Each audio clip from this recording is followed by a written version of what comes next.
the government CCCH learned of this ongoing encounter, it took you about 5 hours to arrive at the CCCH, to arrive at the camp of Commander Guma of the 105th of MILF. Sir, the problem is the CCCH, the main bulk of the CCCH then is escorting the IDD. Escorting? We are escorting the Independent Decommissioning Board at Iligan City. If we have the prior knowledge, we will immediately go to Cotabato City. The problem now is being the representative of the chairman, it is very, very vital that I'm supposed to be. What I'm trying to do here is trying to find ways to shorten that time. Yes, sir. The time from 6:30 to 4 o'clock in the afternoon is an alarmingly long time. Yes, sir. And as we now know, by 1 o'clock, all 44 that were dead, but were killed, were already dead. Yes. So we have to. It took you until 12:30 to talk. Now, what was the agreement arrived at the meeting with the commander of 105th, Ustad Sakaria Goma, who's the base commander of 105th? Sir, to effect this ceasefire, sir, through going through the protagonist, individual protagonist, by having two joint ceasefire teams. But by your own declaration, you were only able to say that the ceasefire had actually begun at 4 p.m. Why is that? When already the engagement and gun battle started, there is a need for physical presence on the ground, and you cannot just penetrate on the ground without coordinations with the protagonist. And there is a necessity really that the two teams should be visible on the ground, because you cannot separate. The JCCT was already in a dialogue with the commander at 11:45. Sir, the house of Sakaria Goma is still more or less 25 to 30 minutes going to the area. But that still brings you only until noon time. What happened from noon to 4 p.m.? Why was there continued fighting? Sir, there is an attempt to enter immediately, but the fighting is still ongoing. That's why that's what I'm trying to get at. How do we shorten that period from the time that you contact the commanders of the MILF saying that these are government troops that are being fired upon until the actual ceasefire? That we want to shorten that process. Why did it take so long? Maybe Chairman Iqbal, you can help us here. Since the commander of the 105th, the Commander Goma, had already been informed by, let us say, 11:30, that the troops in front of them were government troops. Why did the fighting not stop? On my side, Your Honor, we have an internal arrangement that although I am the chair of the MILF panel, and directly the CCCH will report to me, but on operational matters, our arrangement is that the head of the CCCH would report directly to the highest military commander of the MILF. So that in effect, what happened was that it was only around 11 o'clock that I was informed about the fighting in Mamasapano. Yes. And we had a meeting during that time. Understood. But that is exactly what happened. They went to the highest MILF commander at 11:30. To include travel time, by 12 o'clock, he should have been able to tell his men to cease fire. No, Your Honor, it's about my information about the encounter, not the information of the CCCH to our highest military commander. That has been ongoing already. No. The question, Chairman, is why did it take so long for the MILF side to stop shooting at our policemen from 11:30 until 4 o'clock? That's a very long time. It's 4.5 hours. I think the CCCH of government and the MILF are in a better position to explain that. But it was an encounter, and the volume of firing is so large and so great that practically people cannot penetrate the battle zone. But you see from the text messages that the PNP staff was already beginning to withdraw. We have learned that at 1 o'clock, some of the reinforcements that the Army sent were also being told to withdraw. How come we do not have the corresponding orders from the MILF side to withdraw? I have no personal knowledge about that, Your Honor. Okay, well, that is one of the things that we really have to look, that I am looking at, so that we can improve the system in the BBL. Maybe Professor Ferrer or Sec Gingdeles, maybe you can help us with this. How do we make it better? Sir, there's no substitute for coordination on this matter. But they had coordinated. They started coordinating at 6. Yes, sir. Never mind the coordination. They had to meet beforehand. and discuss the strategy, and they did that at 11 o'clock at the house of Zacaria Goma, 105th Commander, together with the commander of the 118, which was who is Wahid Tundok. They had to agree on a strategy. They met in a different municipality, which is not Mamasapano. It was in a different municipality, and then they went back there to undertake their own respective Aren't those, assignments. you say they have to agree on a strategy. Aren't those set in place already?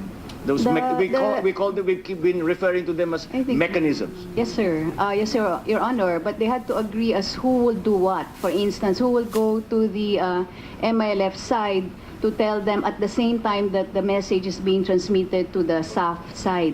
Because it cannot happen that one would stop fighting and the other would still continue fighting, and everybody will think that there's no ceasefire again. Therefore, it had to be coordinated well on both sides. And in this case, the only way to communicate it to the fighters of the MILF was to go there physically, to call on them, because the text messages were not working. The cell phone communication was not very But good. General Galvez already at 10:34 sent the text to Ladyasan saying we already gave advice to the PNP to cease fire. They had Yes, already sir. That done is advice. You have to implement it on the ground. And Ladyasan could not enter the place until about 1:30 when they attempted, but when the shooting still continued, they had to withdraw because this team, Your Honor, were not armed. They came there without arms. They entered the area and they tried to separate the forces So through. we have not established some kind of communication, a hotline even, that we can always communicate with the commanders that there is this crisis that has to be resolved. If there was a clear line of command at that time, sir, then maybe the communication would have been established on both sides. But at that time, the lines of command were not very clear on the side of the MILF, because this was not a planned operation on their part. This was spontaneous action on the part of the people there who were confronted with that kind of situation. There was no communication between their commander and the people on the ground, which meant that the commander had to actually go there to tell them to stop firing. The commander did not have coordination with the people who were actually doing the fighting. No, sir, because they did not know that there was going to be a fight. So, but once the fight had started, hindi Yes, niya sir. They had to go there. They had hindi to. na niya makausap yung Hindi tao na niya. po, kasi pati yung communication line, maybe if you go to the area, you will find that the signal is not very good in that area. Fair enough. Maybe those are the things that we can improve on. General Galvez, in the form of a critique, how would you suggest that we shorten the time from the time that this crisis begins until a ceasefire is declared? Paano natin pagandahin at maging wag naman na 11 hours, kahit naman isang oras man lang, minutes rather than hours sana? Sir, I believe you're right that we have some sort of a communication line, like a hotline. But I would like also to emphasize that, sir, by experience, it's really very hard that to separate two opposing forces when they started. I have an experience recently on February 15, wherein the Basilan-based commander, 104th Brigade, conducted same strike operations against the ASG. He informed me at 10 o'clock in the evening, and 5:30 they strike. And they informed me, so with that prior knowledge on the 10 o'clock in the evening, it gave me necessary time to prepare. Who will contact who, what, and when. In this case, we are in a. How did that work? Please explain to us how that communication, that coordination that you say, how did that work? Sir, last February 15, I was informed by 104th Brigade Commander Colonel Bautista about the test mission of the SR will be striking an important terrain under the HG that will cut off Makalang and the Makalang under Norhasan, and also will cut off the Corelem. He informed me 30. As he said, Bok, we will operate tomorrow morning at 5:30. So please inform the higher quarters and higher echelon of the it's only not within 24 hours. And then at 5:30, when the operation started, I immediately called Lanjasan. Then I immediately called the Western Front commander of the Your Honor, I'm sorry. May I interject? Can we just remind the general here to not be too specific in his response, because these are operations, and I think these are still ongoing operations. So security matters, Your Honors. General Galvez, upon the advice, please limit yourself to the processes of coordination between the ADJAGs and the CCCH.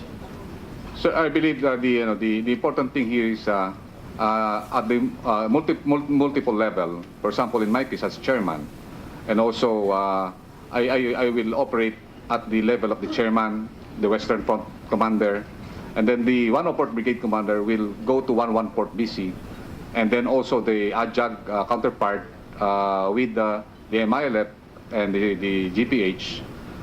During that time, the distance between the MILF and the AFP is only 100 meters. But the coordination was made that a radio was put on the MILF camp using our radio in the two camps of the MILF. So in this, to cut it short, in this kind of operation, prior knowledge is very important, so that the CCCH and the ADJAG will have at least enough preparation on the coordination matters between the MILF. Okay. The secrecy of the operation still was maintained, but the coordination was made very succinctly and very swiftly. Well, when things go according perfectly as planned, then it all works out. But when how many plans go perfectly as planned? So that's why this is what we have to prepare for. So anyway, I will just I will probably conduct an entire hearing just on this process. So Sec Guingdeles, please, if you can prepare, and then General Galvez, General Orense, if you can prepare some of the suggestions that you might have that we can put into the BBL. Ilagay na natin sa batas para maging matibay ang coordination process na hindi na mangyari ulit ito. Thank you, Madam Chairman. Thank you, Senator Marcos. Madam Chair, excuse me, Madam Chair. Yes, Secretary De Lima. Just to be of help on that point, no, on the processes, I just need to share this. May I call the attention of the committee about revised joint AFP-PNP operational guidelines for the ADJAG.